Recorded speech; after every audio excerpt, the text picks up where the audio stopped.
ఇది కూడా శ్రీకృష్ణ జననంలోదే. పూతన అంటే పూత అంటే మెరుగు. అంటే ఇప్పుడు బంగారంకు పూత పెట్టా అంటారు.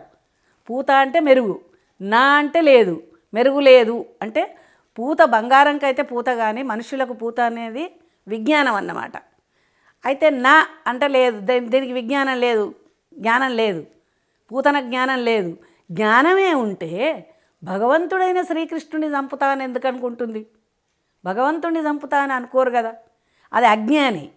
అందుకనే శ్రీకృష్ణుడు ఏం చేశాడు కదా, ఈ అజ్ఞానిని ఎట్లయినా జ్ఞానం తెప్పించాలి అనుకున్నాడు. అయితే ఈ పూతన పూర్వజన్మంలో బలిచక్రవర్తి బిడ్డ రత్నమాల. అప్పుడు బలిచక్రవర్తిని అనగదొక్కుతా అని వచ్చినప్పుడు ఆయన చూసి, అబ్బాయి పిల్లడు ఎంత ముద్దుగా ఉన్నాడు, ఈ పిల్లడు నా కొడుకైతే ఎంత మంచిగా ఉండు అనుకున్నది. తర్వాతికి ఆ బలిచక్రవర్తిని ఒక్క తొక్కుడు పాతాళంకు దొక్కంగానే అబ్బా వీడి నోట్ల మనవాడ వీడిని చంపితే బాగుండు అనుకున్నది. ఆ రెండు కోరికలు తీరాలే గనక ఇప్పుడు పూతన అని వచ్చింది.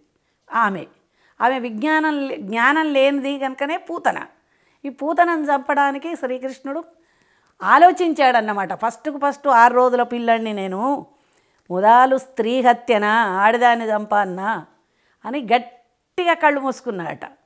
అయితే దీని గట్టిగా కళ్ళు మూసుకునుడు అనేదాన్ని మన భాగవతానికి భాష్యం రాసిన వాళ్ళు 3-4 నా మనిషికో తీరు చెప్పారు. శ్రీధరాచార్యుల వారు ఒక రకంగా చెప్పాడు, దేశకంచారి వాళ్ళు ఒక రకంగా చెప్పాడు, నారాయణ దీక్షితులు ఒక రకంగా చెప్పారు.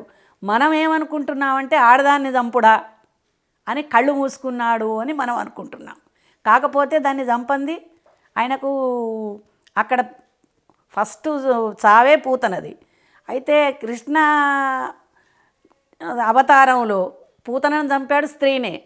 మళ్ళా రామావతారంలో కూడా మొదటి హత్య తాటకిని స్త్రీనే చంపాడు. స్త్రీ హత్య చేయకుండా నాకు వెళ్ళదా అని అనుకున్నాడు అన్నమాట.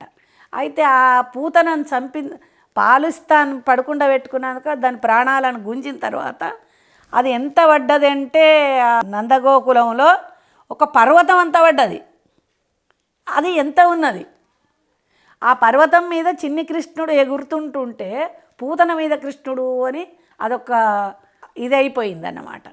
దాన్ని కాల్చాలి అంటే, శవం కాల్చాలి అంటే పాపం అంతదాన్ని కాల్చలేక గొల్లాళ్ళు ఏం చేశారు, చేతులకు చేతులు నరికి, కాళ్ళకు నరికి, నడుముకు నరికి, దేనికి దానికి నరికి కాల్చారు. కాల్చినప్పుడు సుగంధ పరిమళం వెళ్ళిందట. సుగంధమైన కమ్మటి వాసన వచ్చింది, సెంటు వాసన. ఆ వాసనకు నారదుల వారు అడిగారు, ఇది దుర్మార్గురాలే పూతన, మరి ఇంత దుర్మార్గురాలకు ఇంత మంచి వాసన ఎందుకు వచ్చింది అని అంటే, అక్కడ సాక్షాత్ భగవంతుడైన విష్ణుమూర్తి చతుర్భుజ పీతాంబరధారి అయిన మహనీయుడు ఆయన చేతిలో చచ్చిపోయిందాక ఇంకా దానికి ముక్తి కాకపోతే నరకం ఎక్కడ ఉంటుంది అని నారదుల వారు చెప్పారన్నమాట.